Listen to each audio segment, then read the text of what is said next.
This podcast is part of the Zeo to Hero Podcast Network. AvenuePodcast.net. This is Ted DiBiase, the $1 Million Man. And I want to encourage all of you out there to listen to Give a Dad a Podcast.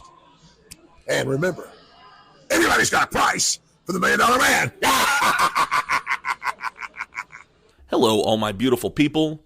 It's time for another episode of If You Give a Dad a Podcast. And I just want to say thank you for tuning in to this week's episode and really tuning into all the episodes that you have. I see more and more people are starting to listen to this show, and I just want to say thank you to all of those who continue to listen, and welcome to all the new listeners who are here today. I'm very excited about this week's guest. As you know, I bring on all kinds of people on here, and this one was amazing to talk with. We kind of went all over the board. As you know, on this show, kind of goes everywhere. We might talk about, well, we could talk about just about anything. On this one, it's no different. We go from baseball to wrestling to even some redneck things that maybe we did as kids. So this one has all kinds of stuff. It has something for everybody in this episode, and I think you guys are really going to enjoy it. And the guy that I'm talking about is Caine Carter. He is a wrestler out of the Texas area, and he had a lot to talk about, and I'm very excited to present this episode to you guys. And for those of you who are here just to listen to the Caine Carter episode, welcome.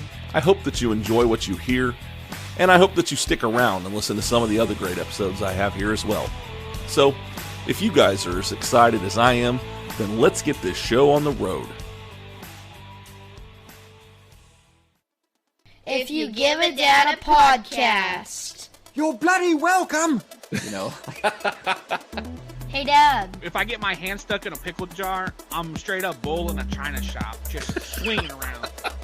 Started writing songs when I was about 12 or so. Seriously? They're retrofitting me now. And I'm like, yes, finally. I've also had the opportunity to go train with Hoist Gracie and Dan Severin.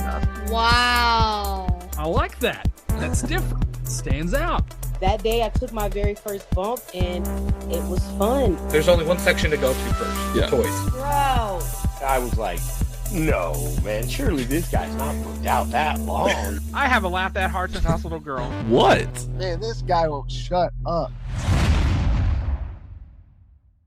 And just a reminder before we get started here, make sure that you like, share, and subscribe to iGadap wherever it is you're listening to. Hit that notification bell so you are notified when a new episode drops. Also, make sure that you go out there and rate and review this episode. Tell me what you think of it. And the more people that do that, the more likely I am to be recommended to somebody else. Now, on to the show. All right, everybody. So this is going to be a lot of fun. I'm excited to get to talk with this guy. He is a Texas-based wrestler.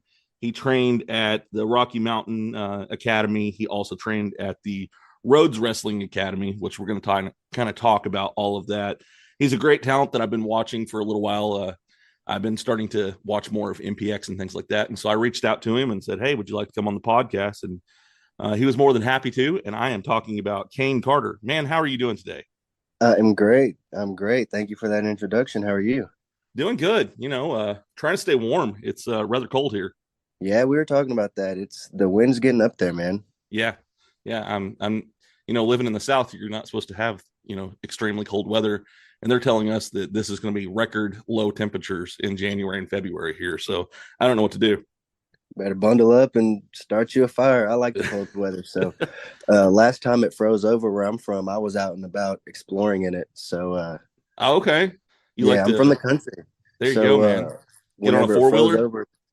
No, well, I used to ride motorcycles and stuff, but I don't have a four-wheeler or a motorcycle right now. But that definitely was a part of my childhood. But we just got a lot of things to do out here where I'm from. Right. Yeah. So I'm originally from right outside of Memphis area, and I remember we never got snow there. And there was one year we did, and some of my buddies, their dad had like a three-wheeler. And this is going to sound really redneck, but they had an old car, and they took the hood of the car off, tied it to the three-wheeler, and all the kids from the neighborhood were riding around in the snow on the back of that. Oh man, that's That's greatness where I'm from. I mean, like I said, we don't get snow and very much cold weather down here in Texas. Yeah. It's few and far between. But whenever we did it, all we had was oddly enough, a big snow shovel. I don't know where it came from, but we tied that thing to back of we had side by sides like you know what those are. So we tied a big snow shovel to the back of a side by side and rode on the snow shovel. Oh, wow. I thought mine was crazy, but yeah, that, looking back now, because I'm in my 30s, I did some kind of dangerous stuff when I was a kid, but I have good memories from it, but I wouldn't let my kids do it. Man, same. I've had my runarounds with the law, but also some clean, wholesome fun, just doing kid stuff, man. Like, I mean, whenever I said there was stuff to do here, it's me realizing that now, because I'm from a very, very small country town in Central Texas. I'm an hour and 10 minutes south of Dallas, 2 hours north of Austin, from Lake Whitney, and we are known for our lake. So, like, there's cliff jumping and trails and caves and coves to explore and stuff like that. And I didn't appreciate that until I got older. But growing up, that's whenever I was doing a lot of my stuff that I wouldn't let my future kids do. It's funny looking back, and just seeing, man, what was I thinking? But I can relate to that one, man. So we'll kind of just jump right into this. And what got you into wrestling? So my stepdad came into the picture when I was 2 years old, and his favorite wrestlers were the Von Erichs growing up. And my grandpa's favorite wrestler, if I'm not mistaken, was the Great Kabuki, or whatever I may get the name wrong, but it was an older guy from that era. So you're gonna have to fact check me on that, somebody. But that was my grandpa's favorite wrestler growing up. And my stepdad introduced it to me. I've been going to wrestling shows and watching wrestling since before I can even remember doing anything else, man.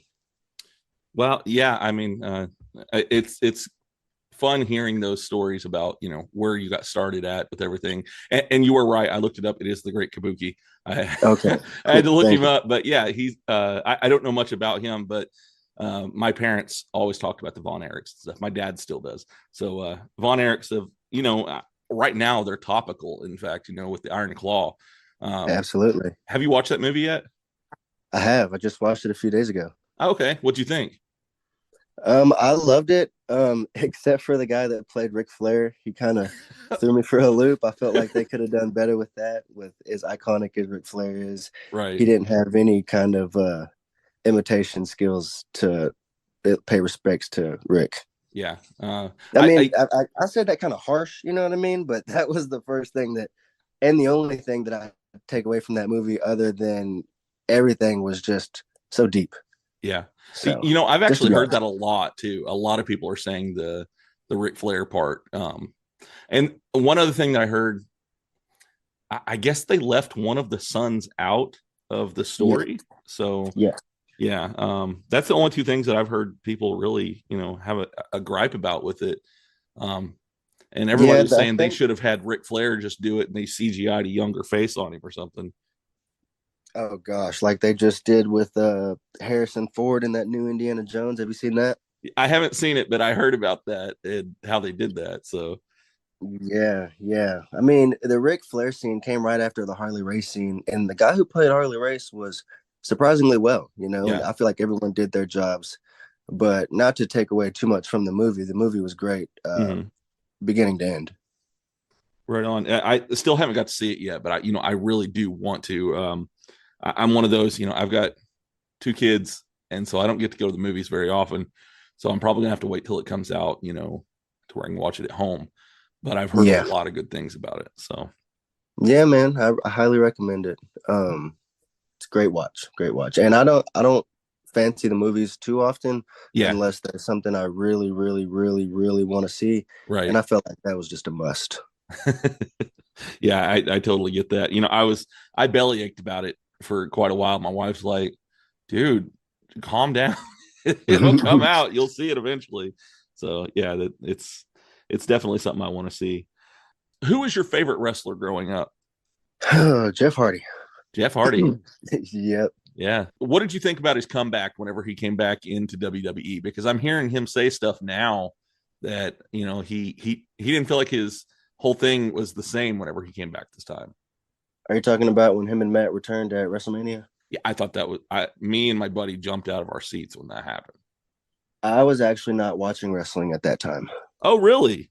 Yeah, so a big part of my life, I stopped watching wrestling, and okay, that was a part of those years. And coming back, you know, I really wish I was. Felt like it was done really well, but I didn't get to see it live. There was a lot of key moments in WWE's past decade or so that I didn't know happened. Like I didn't know the Undertaker's streak was broken. Oh wow! Yeah. So a part of my life, I grew up too fast, and I stopped watching wrestling, and I got back into it, and that's what kind of saved my life, you know, and that's what made me think that I could actually do it. So, just those few things, man, and plenty more I missed, but I know of them now. Well, that's the cool thing about, you know, we had the WWE Network. Now we got Peacock where you can go back and rewatch all the cool stuff. Yeah. So what actually brought you back into wrestling then? There was a few instances actually. So I was living in Florida and just being away from home. I was living with some strangers. Not strangers, I'd gotten to know them quite well from Texas. And then we moved to Florida together. Okay. Just an odd point in my life. I've talked about it on other podcasts, but I won't go like super deep into it. Sure. I would watch throwback TNA to just comfort me and help me get through those times. And in moving back to Texas, I would still do that. And people would notice that I was watching wrestling. So another moment is I got an Xbox and WWE 2K for Christmas one year. And then I started noticing all these names that I had never noticed before, like Shinsuke Nakamura, Kevin Owens. I saw AJ Styles, but I knew him, and just other names like that. Yeah. That made me dive deeper into it. And then discovering like Ring of Honor and New Japan, I was like a kid in a candy store again. I found a whole nother world that I didn't know about. Yeah.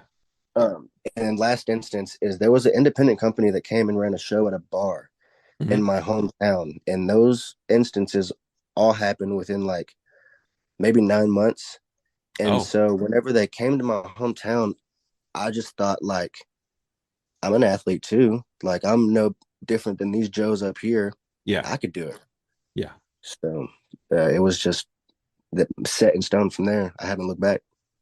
That's awesome. So where did you get your start at then?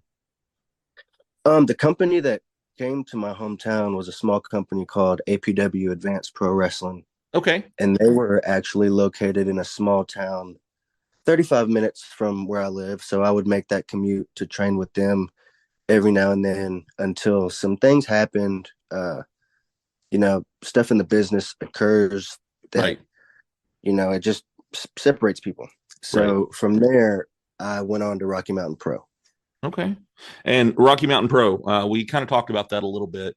I know that Al Snow is, you know, in charge of that now and everything. Whenever you were training there, how was that? You know, I know you said something about he was just starting whenever you came in. Yeah. So Al Snow has a curriculum within OVW, the company that he owns, that spans across hundreds and hundreds of schools, like even outside of the United States. Okay. And whenever I joined Rocky Mountain Pro, it was just Rocky Mountain Pro and their training facility. You know, this was right as COVID was happening. Okay. They had just moved into a new facility, and that's when I showed up. And then about maybe 3 weeks before I left, maybe a month before I left, they signed on with the OVW curriculum. So I got like a brief glimpse of that. Never met Al Snow though. I mentioned that before we started recording. Yeah. But wish I would have, you know, and there's still chances for me to go over to OVW and definitely meet the guy. Yeah. I mean, Al Snow, I mean, he was part of, I remember watching Tough Enough, you know, and he was one of the trainers on Tough Enough and stuff. So, I mean, he's one of the guys that a lot of people go to get that knowledge when it comes to being in the ring. So yeah, that would definitely be something cool that you'd be able to do. Well, what was interesting about it is whenever I moved there, I moved to Colorado on a 12 and a half, not a 12 and a half, on a 20-hour notice. The tryout was the next day. So I drove 12 and a half hours straight to Colorado. And I ended up moving in with the owner / head trainer. His name is Mercury Matt Yaden. And he was Al Snow's right-hand man during his days of WWE. Like, really? Not his performing days, but his backstage creative days. Okay. Matt Yaden was his right-hand man, and Matt Yaden trained under him. For a while. Not trained under him. He was already established as a wrestler, but just got to learn. Right. From being under him and living with Matt, it was kind of the same learning curve for me. Like, for months, I got to spend every day with this guy who just lived and breathed wrestling just like I wanted to. So you kind of just got to sit there and come home and pick his brain. Essentially, yeah. Whenever he wasn't on Twitch, he streamed Twitch also. So he was making a living in COVID, mid-COVID era, from Rocky Mountain Pro as an income and Twitch as an income. Wow. Raising a 15-year-old daughter in the economy of Colorado, which is not cheap. Yeah. So hats off to him in all respects. That's rough, man. I mean, especially with everything that he's doing, and then raising a 15-year-old on top of that. I've got a 13-year-old daughter right now, so I know that teenagers are a handful. So my hat's off to him too. Imagine a teenage girl, a full-blown wrestling company, a promotion that has its own TV channel. Mm-hmm. So you have to have production and stuff like that. And then a full-time Twitch streaming platform. The man was a worker. Yeah, definitely. And then after that, you moved on and went to Rhodes Wrestling Academy as well. Now, did you work directly with Dustin when you were there? Oh yeah. Me and Dustin. I actually had Dustin's phone number for a while. Yeah, that was whenever I had gotten my shot with AEW. We had to stay in contact, and I feel like if I would have made the effort, probably still could have, had conversation with him every now and then. I know he's a busy guy, but I would like to think that I was on Dustin's good side. I was a part of his third camp where he hadn't met too many students yet. Yeah. Now he's on like 9, 10, 11 or whatever he's on. He's had hundreds of students cycle through there. He really took a liking to our whole class, actually. So worked hands-on with him and Cody, actually. What was it like working with him? So Cody came and used the Rhodes Academy facility for a AEW segment. Okay. If you could remember, he was in a feud with Malachi Black when Malachi first showed up. Yeah. Okay. Before their third match, there was a segment that came out on Dynamite, and Cody showed up to the Rhodes facility and he was late. So Red Velvet, Brock Anderson, Lee Johnson, Sean Dean was all there. And the segment was they were trying to check Cody for being too Hollywood and his head not being in the game, Okay. So he comes in the facility and we do like this training drill. Yeah. And so I take an arm drag from him. He locks up with one of the other students that we have in our class. And eventually the other guys get up on him. And he has this whole chat with Arn Anderson. I don't know if any of this is ringing a bell, but like this was on Dynamite. And we recorded that.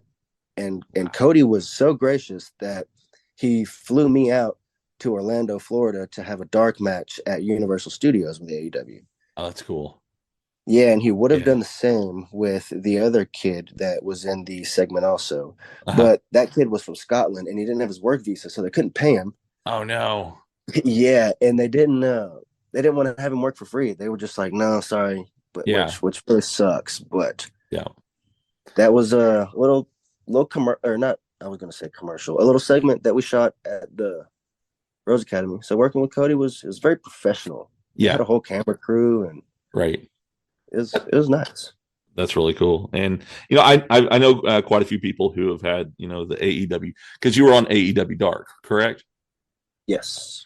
What was it like being in that atmosphere? Oh, it was chill, honestly. Yeah. I'll never forget it when I first showed up and walked into the locker room. Daniel Garcia, he saw my pants and he was like, "I like your pants, bro." Didn't even say like, "Hey," like nothing. He just saw me walk in. "I like your pants, bro." Everyone was so nice. Everyone was so chill. Everyone was working. It's just a show day and everyone's busy. So I tried not to bother people, but also intermingle and not be awkward. So. Yeah, definitely. I get that. I've had a few interactions backstage myself, and I understand what you're saying. Not at something big like that, but at a local promotion here. I've done a little bit of behind the scenes work with them, and you kind of just you try to absorb it all in and try to be helpful, but try not to be in the way. Yeah, absolutely. I thought of it as just another show day. Show up, get with your people to talk about the match, and I worked. Now they're the Iron Savages, but then they're Bear Country. Yeah. So worked Bear Country, got with them. They were the nicest guys. Went out there, did the thing, and enjoyed every second of it. Awesome. So do you prefer to be a heel or a face? Man, right now, I am getting just ragdolled as a heel. In places, I go down to Houston and I'm getting the Dominic Mysterio effect. Like they're not even letting me talk. So I definitely love being a heel just because that's what I feel like that's what I've taken with easier. Yeah, I get that. So do you have a favorite like fan interaction since you've been a heel? Oh, there's a lot of them. Yes, actually. So my first time turning heel down in Houston, the very next show, I made my entrance and the person that I turned heel on, his little cousins were in the crowd, and these are like 8-9-year-old girls. And they ran up to me and they were just swinging away. Like they thought that they were actually doing something, and it was actually kind of really cute. But these little girls ran up to me and just hated my guts so much that they didn't care where they were at. It was on site, and they were just punching me, and I was eating them and just talking mess. And I think that was kind of the first real moment of heat that I've gotten. And yes, it was with children, bro. But after the match, I got threatened by this dude's grown cousin with brass knuckles. Wow. Oh, wow. Yeah. So and I've had just crazy interactions where I'll throw like splashes of water on people. Yeah. And they'll not take kind to it. So, it's, you say that the first one was with kids, but kids are some of the most passionate people when it comes to these wrestling shows. So, you've got them believing it, and so, I mean, you're doing your job. So we could turn that same thing around. And my favorite moment as a babyface is actually my favorite moment in wrestling, period. And it was whenever I was embraced by kids. Yeah. I don't know if you'll remember the Uvalde shooting. Did you hear about that? I think so, yeah. So it was the biggest massacre in Texas history, if I'm not mistaken. And it was this piece of human garbage who walked into the Uvalde Elementary and killed about 20 children. Oh, wow. Okay. And the Robb Elementary School. Okay. Yes. Okay. So about a month and a half later was 4th of July, and the town was coming together for a big, I guess their every year annual 4th of July festival or whatever. And we put on a wrestling show there, and I was semi-main event, and I worked my good friend Zeke Rose, and he was heel, I was babyface, and I ended up winning. And just a month and a half, man, after some of these families and kids gone through some of the worst thing I could probably the worst thing I could imagine. I had children running up to me and embracing me and hugging me. And it just felt good to give children a moment like that in a time of darkness, you know? Yeah. So, yeah, children, like you said, man, they're the most passionate. And if you get to them, you get to the parents. Exactly. Yeah. That's a really cool story. I'm glad you were able to do that and to have that moment with them and everything. Cause that's rough, man.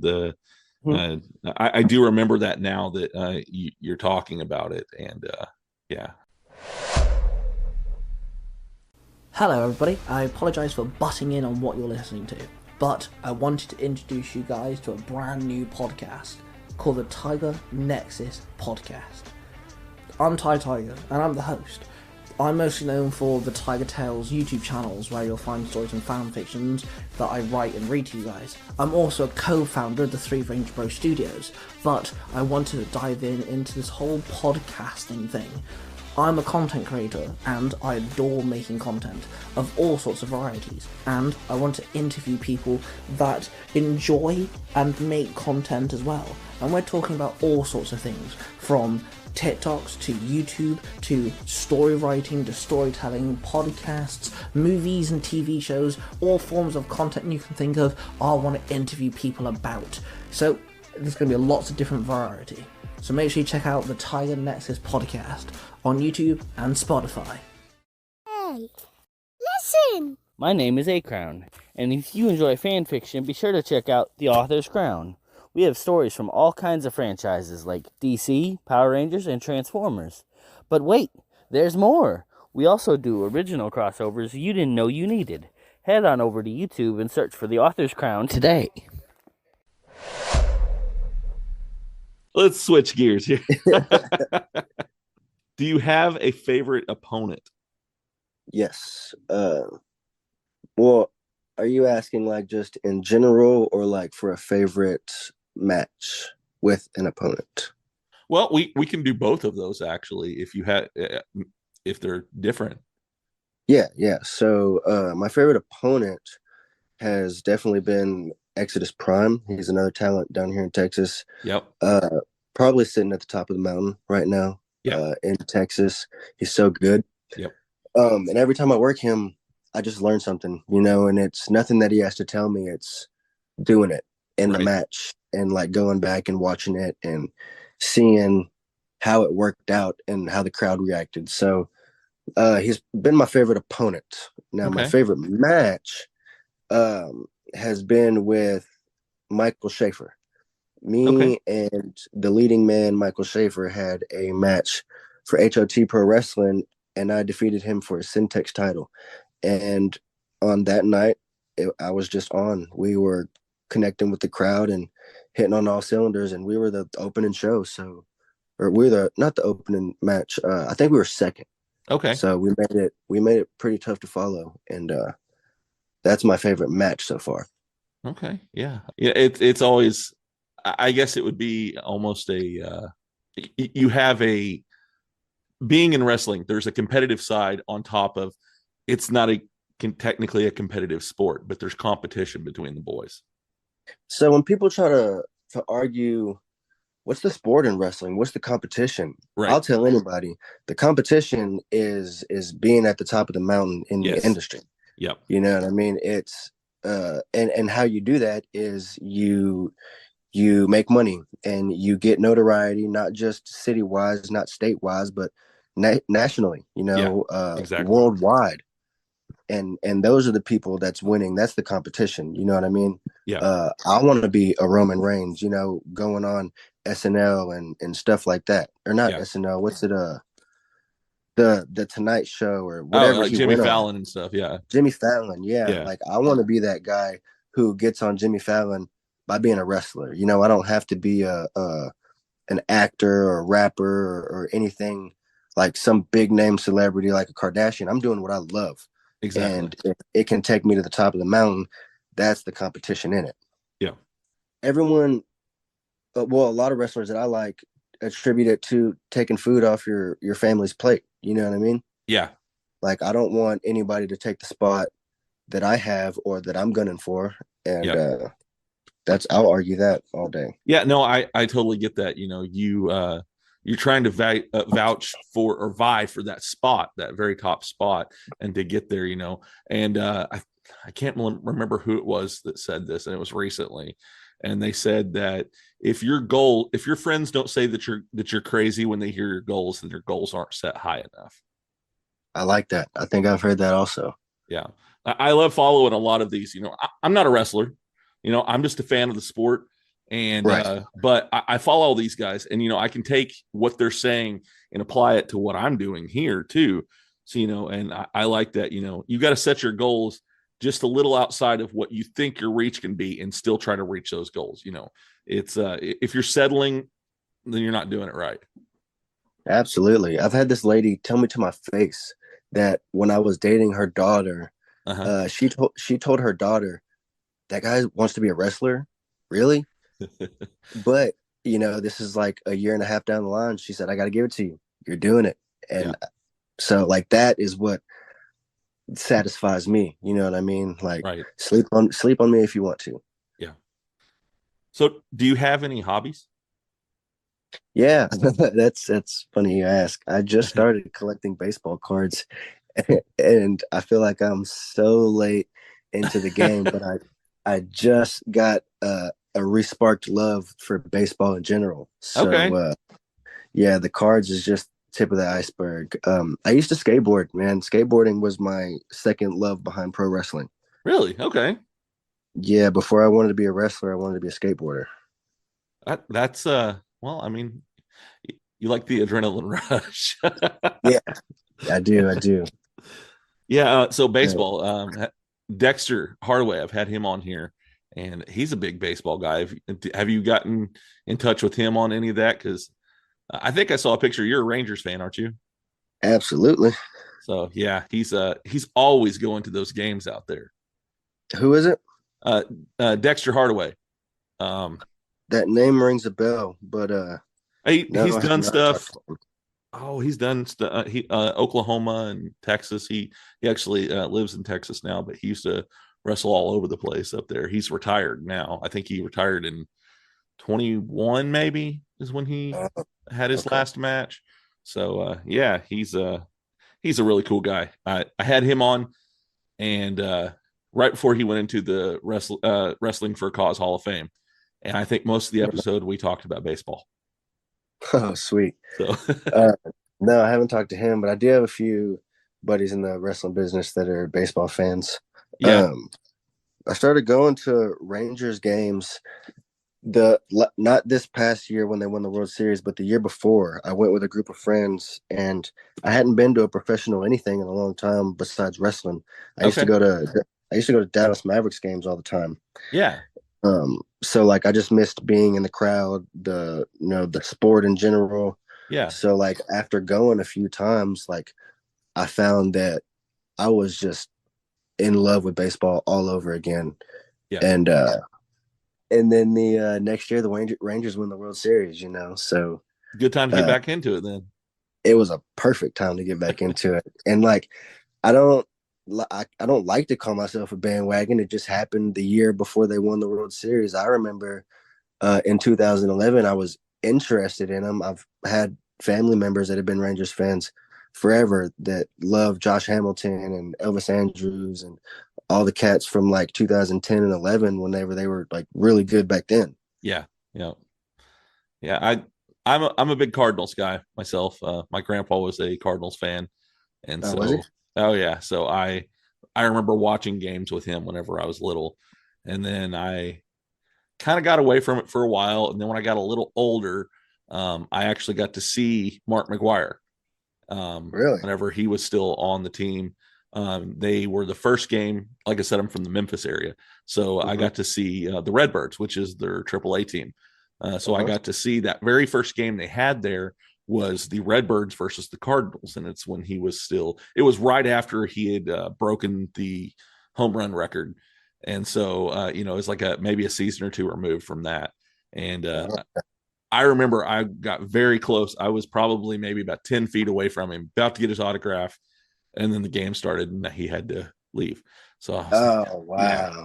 But that is terrible. Yeah. But 2011 is always a big one for the Cardinals fans because that's, they won the World Series in 2011. And is that when they did they beat the Rangers that year? I believe so. Yeah. And so that was the year my son was born. So I was like, wow. Oh, this is special. The year my son's born, Cardinals win the World Series. Well, that's good. It's a good life moment to have. Oh, definitely. Yeah. But yeah, no, I love baseball. I don't get to watch it as much as I would like to, but it's definitely one of my favorites. That, and then I do the football too. You a football fan? Oh, I was, just because, I played football growing up. Okay. I loved it. I didn't play it until I got into middle school. Professional football, it was always like hit or miss for me. Yeah. Because, like, I don't know. I didn't watch TV a lot growing up. Gotcha. But then when I started watching football a lot, like, that's when politics started to get thrown into it. Yeah. And now I just, I don't refuse to watch it, but I try not to watch it just because it's changed so much also. Right. And I only watch it whenever the Cowboys have, like, a big game. But other than that, no, man, I try to keep out of football because whenever politics and all that stuff got brought into it, it just ruined the sport for me. I kind of agree, and I was starting to get away from it, but at that same time is when the Chiefs started getting hot. Yeah, and I'm a Chiefs fan. I was born in Kansas City, and so it was kind of hard. But I got to, like you said, when it comes to a big Chiefs game, I'll watch that. But otherwise, not going to watch too much of it. Yeah, I don't like how soft it's getting also. Yeah, I get that. So, what goals do you have set in this next year? This next year, I just want to go out of state more. I get to go to Kansas starting in February. Oh, cool. I agreed to a 5-show deal with a Kansas company. I do some work in Oklahoma. I'm trying to stretch out west and make it to California, east down to Florida. I want to work out of state as much as possible. That's within the next year, reasonably for me. Right on. Yeah. There's plenty of places to go to.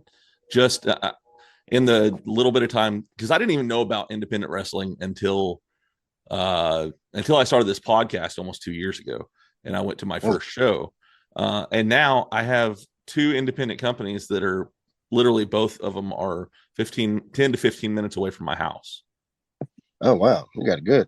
Oh, yeah. So, and it's funny because I've got one weekend, and then 2 weeks later, I've got the other one on another weekend. So I'm like, all right, this is nice. I've got plenty of stuff to go see. So, but yeah, there's tons of companies out there. And I was kind of helping. There's a guy I had on the show who is kind of making a database for wrestlers and promoters and things like that, to kind of get them all in contact when saying, hey, I need somebody here. And him telling me, I think he said that there's over 800 different promotions in the United States alone. Oh, Lord. So, yeah, there's a plethora of them to go out there and find places to go. Yeah, that's just for the pickings, I always make it a goal whenever I go somewhere, just to be able to come back, because you don't win over crowds on a continuous scale with just one show there. That's why I was so happy to agree to this 5-show deal with this Kansas company, because it gives me time to show the promotion why I can be of asset to them. I want to build a fan base that puts butts in seats, and if there's somebody not hitting on this cylinder, that's what I want to do, or create my own cylinder to hit on and have people enjoy it. Yeah. So do you have a favorite feud that you've been in? Oh man, I am in this continuous feud that has been a thorn in my side down in Houston. Man, me and my boys, I'm in a faction. I was in a faction called Disarray, led by none other than T-Ray himself. he'll go down as a Texas great in his. I don't even know how long he was wrestling, but it's short time period. He kind of fathered me into Houston, and he created a stable called Disarray. Okay. Arguably with the 4 best athletes and talents in Texas.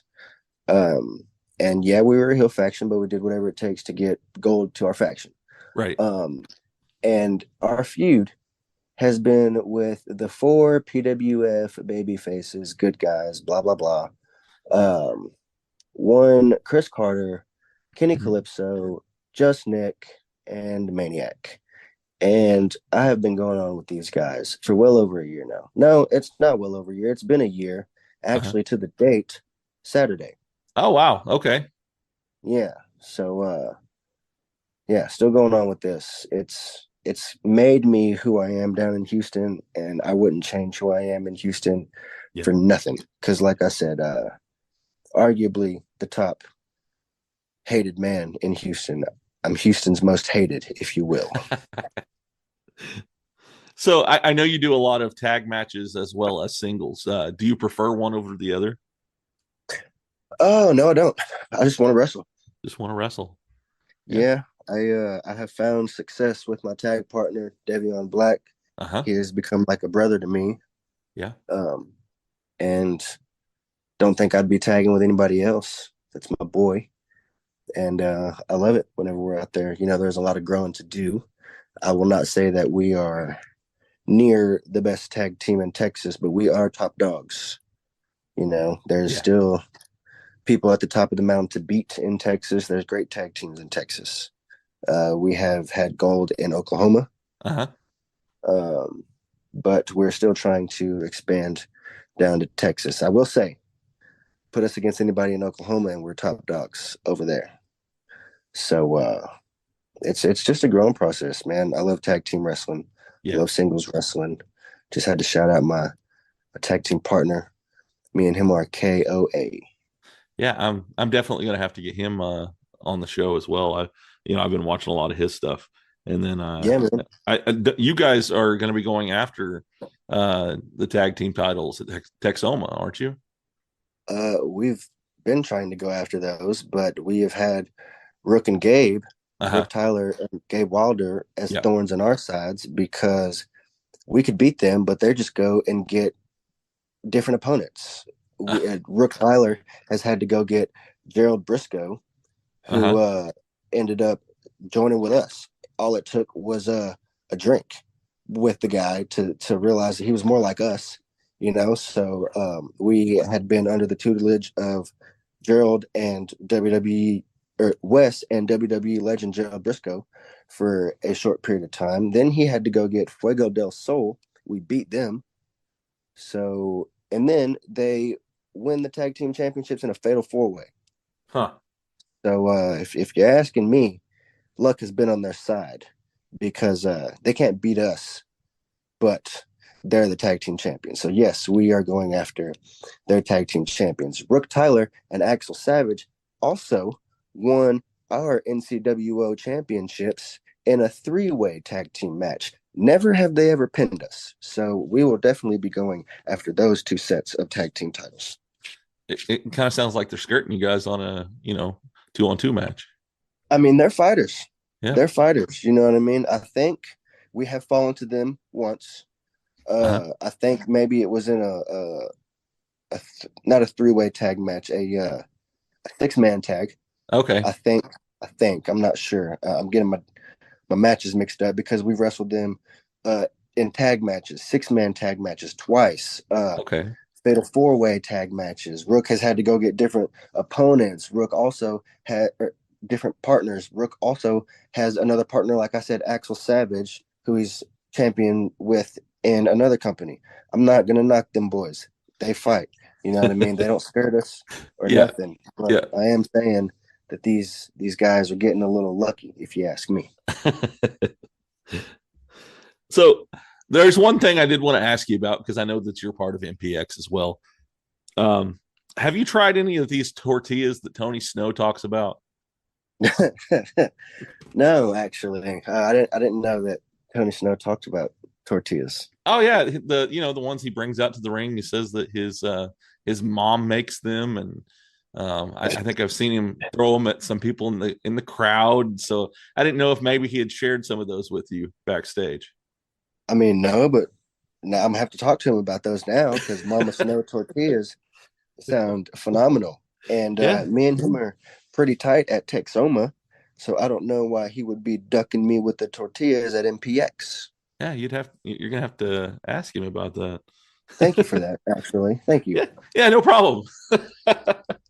Tony Snow and his tortillas. So, who would you say are some of your influences when it comes to your in-ring style, and then maybe when it comes to your character that you've developed? The character, man, I gotta say it's just all me in the moment. Okay. Everyone will say that your best personality for wrestling is just you turned up to 10. Right. And so I try to stay on 10 all the time, whether the crowd's cheering me or booing me. Yeah.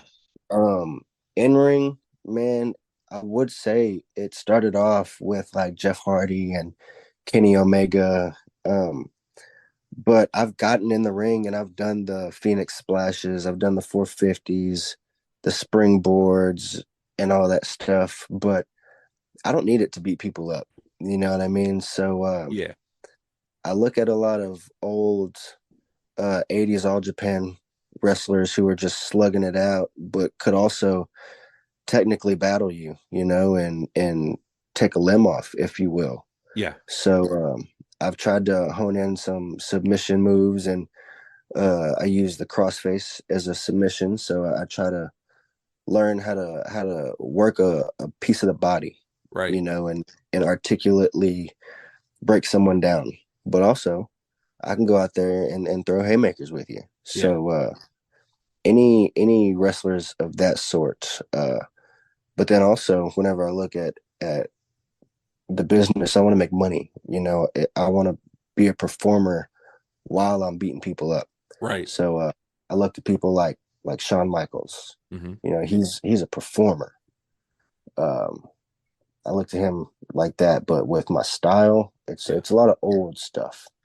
Because they know how to break people down. Right. I like that. That's one thing that I've noticed is, you've got the crossface that you do, and you work the body part, you do that. And it did give me kind of a throwback vibe to, that kind of old school feel. And I did want to bring that up. I'm really liking that crossface is looking pretty slick, man. Well, thank you. I'm trying to rip people's shoulders out of socket and their neck. You know what I mean? Yeah. Any way possible. I try to have a vicious side to me when it calls for it. Right. But I'm also a performer, man. I'll run circles around you and beat you up in a flashy way, and love every second of it.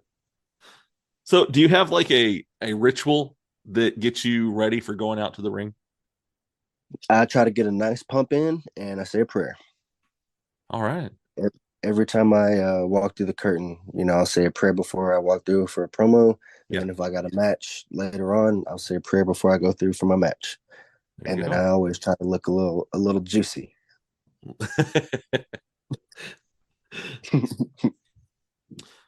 So I've just got a few more things here before I get you off of here. But what would you say is your proudest moment thus far in your wrestling career? Definitely got to be the Uvalde moment that we touched on. I don't think I can top giving people in their darkest times a little moment of light. I don't think I could ever top that. Yeah, no, I like that. So what do you have coming up that maybe you want to talk about? Oh, man. I have just qualified for the PWF Ascension ladder match down in Houston. I was in it last year. Word around the wrestling business said that was the best Ascension ladder match, and I would like to attribute it to me being in there. So no, I wanna go on to win this ladder match, win the Ascension title, and then I want to go on to cash that Ascension title in and become the PWF Premier Championship. So that's a route that I'm going for in 2024 down in Houston, whether they like it or not. I want to take that big bad boy home because these champions are not living up to it. Texoma Pro, I will be gunning for tag gold with my partner Devion. We just got to get them in the rightful hands, feel like that the other people aren't worthy enough to hold those bad boys. Anybody out of state, I'm trying to come to a place near you. Yeah. So if anybody would like to book Caine Carter, holler at me. I'm doing big things. I'm doing as much as I can. You know what I mean? Yeah. So anywhere you guys want to watch me, just keep up with me. Follow me on social media. Caine Carter on all platforms.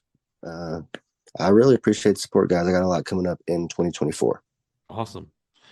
And for somebody that's maybe just getting into wrestling, what kind of advice would you give them? This business, it can take a lot away from you, but if you keep your head in the right space, it can also give you everything that you're looking for. I would say prioritize the business side of it. You know what I mean? Get out there, make your money, hustle, get some merchandise, make fans. You know what I mean? Market yourself. The power of social media is real. Yeah. But also, breaking the fourth wall a little bit. It's about protecting each other. Right. The wrestling world has been looked down on for a while. I feel like it's in a peak right now. We're in a crazy pro wrestling boom. But getting into it, we're all weirdos. We all love this business. So we want to keep it sacred. We don't want to do anything to tarnish it. And a part of that is just being safe, being a safe worker. I would prioritize, at least being somewhat athletic and having the trust in your own physique to not only throw your own body around, but to throw somebody else's body around, if you will. Yeah. So those are things to prioritize if you want to get into the business. Make it a business and be safe. Awesome. Do you have any final thoughts before I get you off of here, man? No, man, this is great. This has been great. Yeah.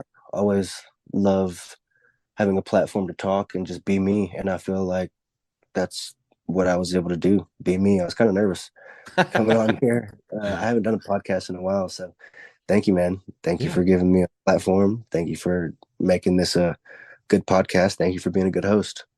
Awesome, man. Well, thank you for being on the show, man. It has been great. I have really enjoyed this, and hopefully we can get you back on the show here in the future. I have enjoyed it as well. Thank you for having me on. I'd love to be back on. All right. You have a great night, man. Thank you as well, and everybody else. Hey, avid podcast listener, come on over to the Zero to Hero podcast to listen to Billy and Jimmy, myself, talk about all kinds of things from the Nerdverse, Power Rangers, Gundams, anime, random TV shows, diseases, economic turmoil, and how to scam people on crypto. Yabba dabba doo. This is Cat's Pajamas, aka Cat's PJs, and I'm the host of Cat's Pajamas radio show. Well, what is it that I got at the radio show, you may ask?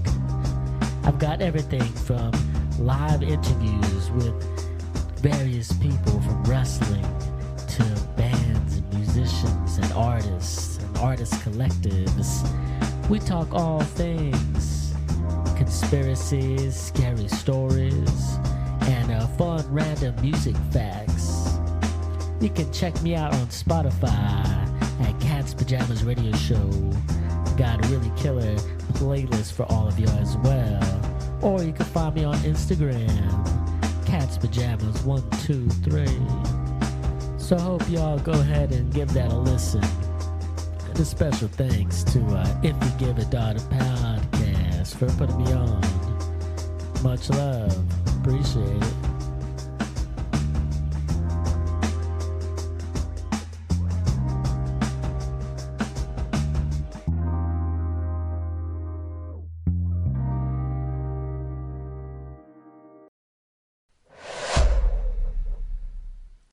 All right, everybody. I hope that you enjoyed that episode with Caine Carter. He was a great guest to have on the show, and I look forward to having him back on. And I just want to say thank you to him for taking time out of his busy schedule to be on here and talk with me this week. We really had a good time. So I have some really cool ones that are going to be coming up. The next one that you're going to hear is with a man named Jace Osei. He is a wrestler out of Texas. He's from the UK, and we had a really good conversation that I think you guys are going to enjoy. In fact, whenever we talked, I think I maybe got 2 questions from my list in. We just kind of nerded out and talked about comic books and TV shows and video games and all kinds of stuff. And I think you guys are really going to enjoy that episode. So make sure that you come back next week to hear the episode with the Ronin Jace Osei. But in the meantime, make sure that you check out my podcast networks that I'm a part of to find something else to listen to while you're waiting on the next episode of If You Give a Dad a Podcast. I'm a part of the OIW Podcast Network, the Zeo to Hero Podcast Network, and the Avenue Podcast Network. While you're waiting on something new from me to come out, make sure you go and give them some love and listen to some of their awesome stuff. They have all kinds of great shows, and you're bound to find something that you will enjoy on there as well. So, I do have a new shirt out, and as you're hearing this, you might have already seen a picture of it because I am wearing it to Comic-Con this weekend. So, if you want one of those, hit me up. My wife makes all of my merch for me. I also have coffee mugs, and I have stickers and all kinds of other stuff. So just hit me up if you want some merch. Also want to say thank you to D-Cure for creating my ending theme song. I love it. It's great. And if you guys like the way that it sounds, make sure that you go out there and follow him. I'll have a link to his stuff in my show notes.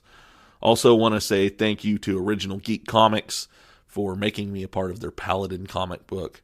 I'm about to do something really cool and new with them at the 1st of February. We're going to an art con, and I am going to be doing a live podcast with the guys from Original Geek talking about the 8th Day comic book that's coming out. So make sure that you stay tuned for that. It's going to be my first attempt at doing a live episode, so just be gentle with me with your comments about how it goes, because this is a new thing that I'm trying to get out of my comfort zone and do new things, and I hope that you guys enjoy that. I'm really excited to do this, and it's going to be a blast. Been talking to Nick about it quite a bit over the last few weeks, trying to plan out how we're going to do everything, and this is just going to be so much fun. Also want to say thank you to Diamond State Wrestling. Make sure that you go out there and check them out. They've got all kinds of great content. They are a local group here, and they make some really good wrestling that I think you guys would enjoy. I helped them with creating their talk show that they have called The Rare Cut. It's Jamie and Jake on there. And if you guys want to stay up to date with everything that's going on with Diamond State Wrestling, make sure that you go out there and follow them. I will have a link to them as well in my show notes. So you hear me talk about social media, and there's lots of different places where you can find me. So make sure that you go out there and follow me on any of those. Just look up If You Give a Dad a Podcast in the search bar, or Google it. You can find me pretty much anywhere. Also, if you want to send me an email, send it to giveadadapodcast@gmail.com. I look forward to hearing from you guys on there. And also, if you like what you hear here, make sure that you rate and review this episode. Like, share, and subscribe to this podcast. Wherever it is that you're listening to, hit the notification bell. That way you're alerted when a new episode comes out of this show. And also, like I said, rate and review it. The more people that do that, the more likely I am to be recommended to somebody new. So I appreciate every single one of them. I've gotten quite a few new ones on my Facebook page, actually, recently. And thank you to all of those people who did that on there. You guys are awesome. I really appreciate the feedback. Just keep it coming. I love to hear from you guys. So we've come to the end of another episode of iGadap. And it's time for Billy's favorite part of the episode, and that is Dad Joke of the Week. Did you hear about the guy who's afraid of hurdles? he got over it. Jared, you stay over there. You stay over there. Yeah, you get back. You get back right now. I'm done with this guy. Jared, over there. I'm bad. No, bad. Let me out. I'm getting the spray bottle. I'm getting the spray bottle. Dang it. I'm going to swing. Spray bottle. I'm going to put them on walls of Jericho. All right. I love you guys. I hope that you have a wonderful week, and I will see you next time. Bye.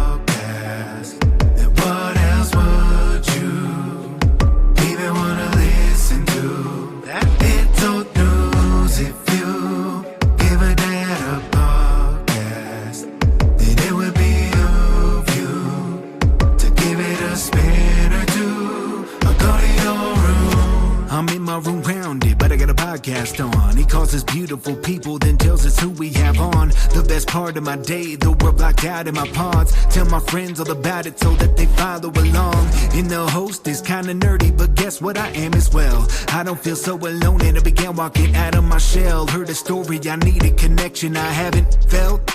I'll be looking for the next one, till then farewell. It's the podcast for me. Have it on, better go see. Listen closely, download and tune in remotely. It's the podcast for me.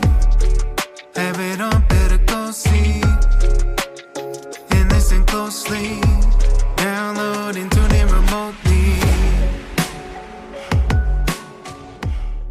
This podcast is part of the OIW Podcasting Network. All right, cool, sweet. Baby Jesus. Okay, cool.